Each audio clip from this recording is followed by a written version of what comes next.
Inilah saat Prabowo dibuat panas atas beberapa pertanyaan oleh presenter Qatar. Presiden terpilih Prabowo Subianto beri jawaban belak-belakan saat ditanya soal kekhawatiran demokrasi di Indonesia yang melemah di bawah kepemimpinan dia. Respons itu muncul saat Prabowo hadir di Qatar Economic Forum pada Rabu 15 Mei. Sejumlah pihak khawatir Anda akan melemahkan demokrasi, apa yang ingin Anda sampaikan kepada mereka, kata presenter di forum itu. Siapa yang khawatir?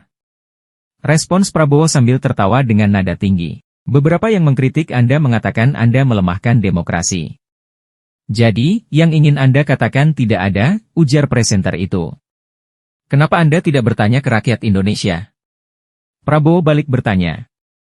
Prabowo mengaku telah meminta mandat dari rakyat Indonesia melalui pemilihan umum sebanyak 4 kali. Tercatat 3 kali dia kalah dalam kontestasi politik itu. Lalu, di pemilu keempat yang berlangsung pada Februari 2024, Prabowo dan wakilnya Gibran Rakabuming menang. Kali ini, mereka menyetujui saya, menjadi presiden, ungkap Prabowo. Prabowo kemudian balik mempertanyakan siapa dan pihak mana yang khawatir soal demokrasi. Kekhawatiran soal demokrasi saya kira itu dibuat-buat oleh pers, media, ujar dia. Prabowo menegaskan setiap negara punya kultur dan karakter masing-masing. Kepala negara harus melayani rakyatnya, kata Prabowo. Simak video selengkapnya. I want to touch on your spending plans. When you campaign, you talked about how you want to provide free lunches. What's also ambitious in moving your capital from Jakarta to Nusantara, a project that will cost you $35 billion. Why is it a worthy cause? Bapak Prabowo, you are a general. I was a general. I'm retired. You are a general. Some people are concerned. Your critics are concerned. You may clamp down on democracy. What do you say to them? Who is concerned? There's some critics who say you may clamp down on democracy. Who is concerned? So you're saying there is no concern about that? Why don't you ask the Indonesian people? I go to elections already 4 times.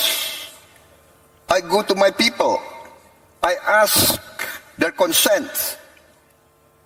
3 times they did not give their consent. This time they give the consent. Where is the concern about democracy?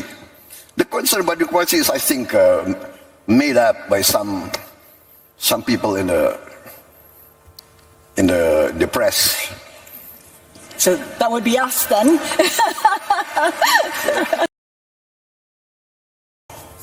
Good morning. Indonesia is on the cusp of a new president.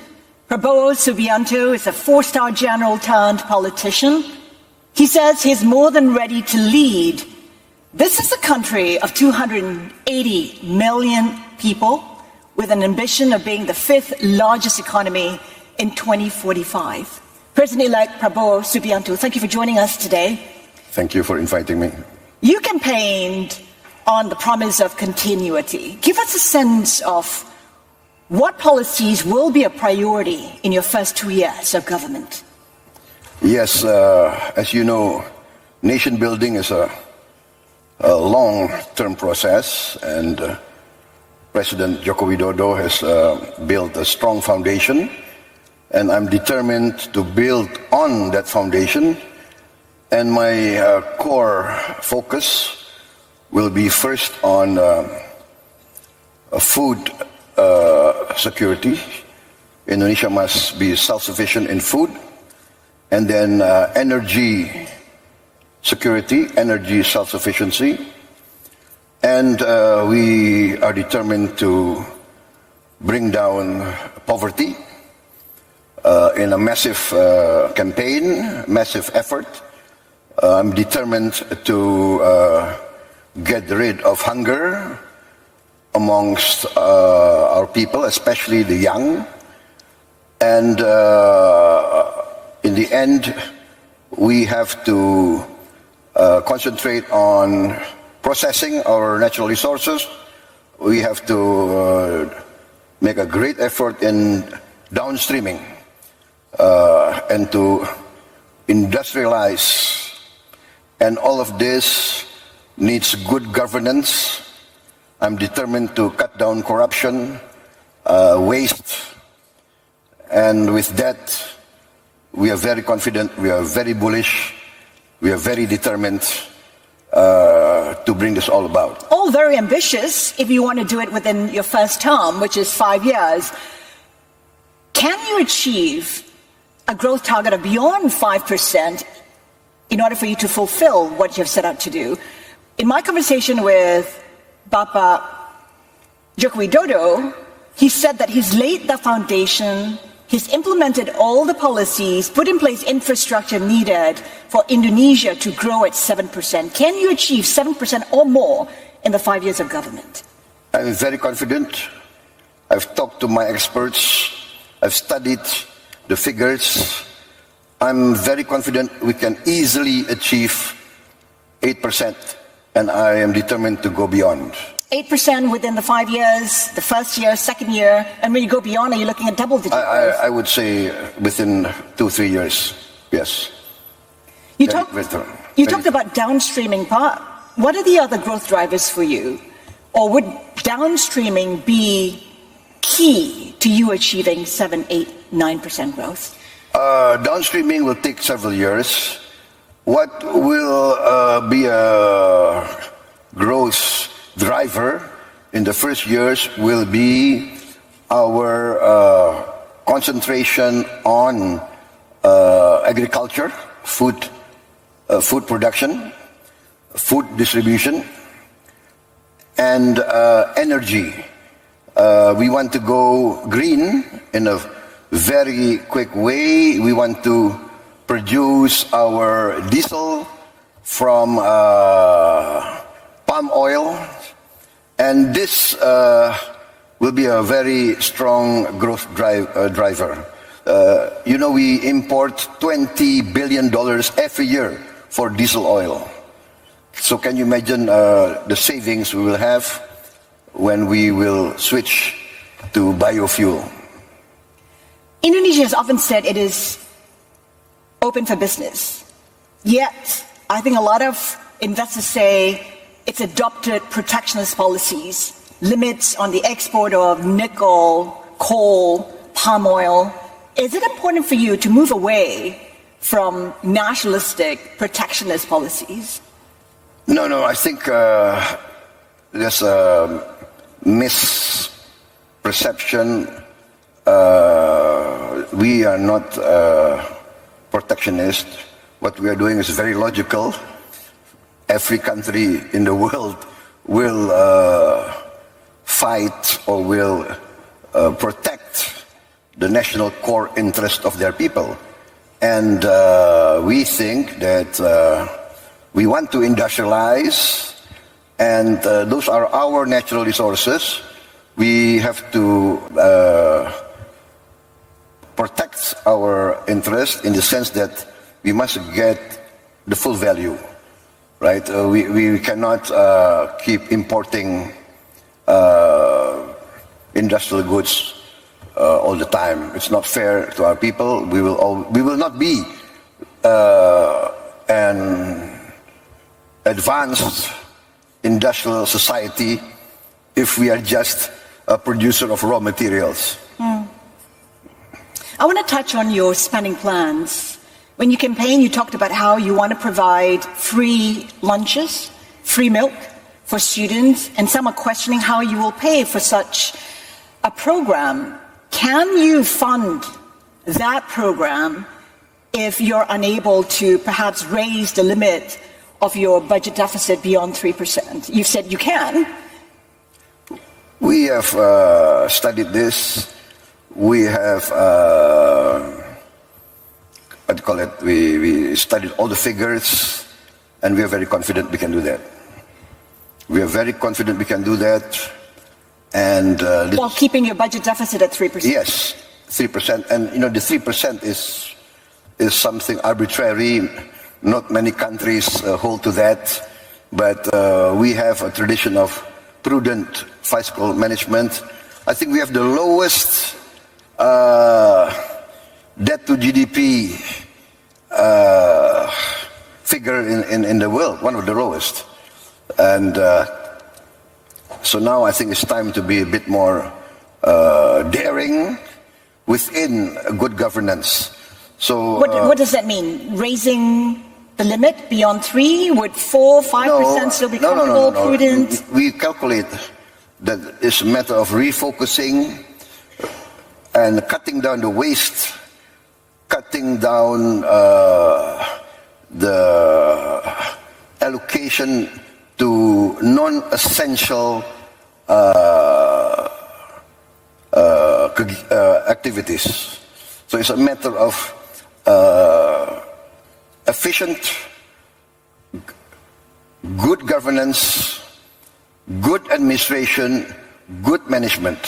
And we are going to introduce, and we are in the midst of introducing e-governance. All Indonesian government institution procurement will go through an e-catalog. We will go digitalization, computerization, and this will increase our tax ratio, our revenue services. We will revamp, and we are very determined to cut down waste. We calculate that we can save a lot of money by cutting down waste, and this will be the growth factor. This will be the growth driver. So we are very confident. What's also ambitious in moving your capital from Jakarta to Nusantara, a project that will cost you $35 billion. Why is it a worthy cause? Why is it important for you to move the capital?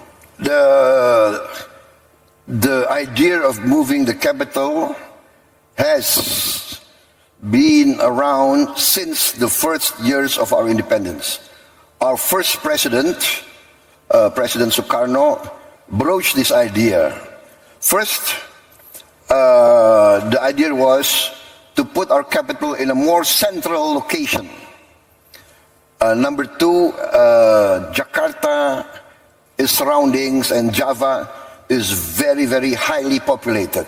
So the ecological burden of Jakarta is tremendous. We are facing a rise in the ocean. It's around between 5 to 10 centimeters a year. And so we have to build a giant seawall. That's one of my programs also. But moving the capital is one way to bring growth outside Jakarta, outside Java, and also in the next few years, before the giant seawall can be completed, which will take maybe 10, 15 years, our capital is safe from inundation. Is funding an issue? Because there's been problems in getting foreign funds into the Nusantara project. Will you be reliant on domestic players, the government, to fund this $35 billion project? Yes, $35 billion. But the calculation is we will need 25 years to 30 years to complete this capital. So if you say $30 billion over 30 years, that's $1 billion a year. Indonesia's economy, Indonesia's budget can carry that.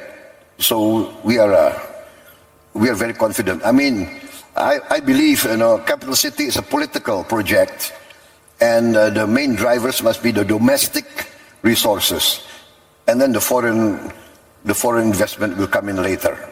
Bapak Prabowo, you are a general. I was a general. I'm retired. You were a general, and you were with the army for 20 years.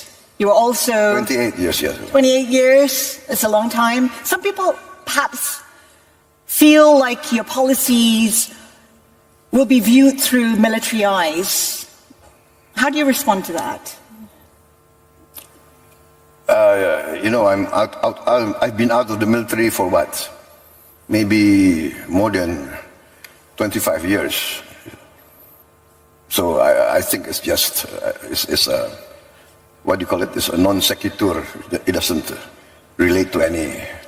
What kind of leadership style do you think you'll adopt as a president?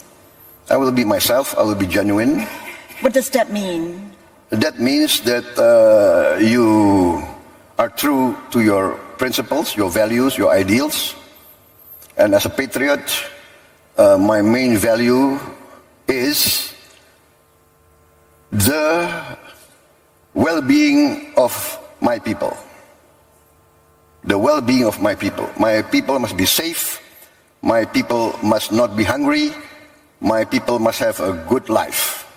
That is the dream of every patriot, of every country in the world. Some people are concerned. Your critics are concerned. You may clamp down on democracy. What do you say to them? Who is concerned? There's some critics who say you may clamp down on democracy. Who is concerned? So you're saying concerned? there is no concern about that? Why don't you ask the Indonesian people? I go to elections already 4 times. I go to my people. I ask their consent. 3 times they did not give their consent. This time they give the consent. Where is the concern about democracy? The concern about democracy is, I think, made up by some people in the press. So that would be us then. Each country have their own culture, history. Every leader of every country must serve their own people in their own way. So I said, I go to my people. They rejected me 3 times. They accepted me this time. So I will work very hard so that I don't disappoint my people. Right? What do we live for? We live for the legacy we want to leave behind is a good reputation, a good name in the history of our country. Just to wrap up, because we're running out of time, as you said, you attempted to be president several times, and this time you succeeded. Why is it important for you to lead Indonesia? Why is it important for you to be the president of this country? Basically, it is the desire to serve. The desire to serve the people. I grew up in many countries, and I saw my people, many of them are very poor. In my heart, I cannot accept that in this day and age, Indonesia, member of the G20, Indonesia, the 4th largest population in the world, many of my people are still living a very, very difficult life. And that is what drives me. I want to do my bit. I want to make my contribution with my insights, with my experience, with my leadership. I believe I can contribute a lot to bettering the life of my people. President-elect Prabowo Subianto, we thank you so much for your time today. Thank you very much. Thank you, sir. Thank you very much.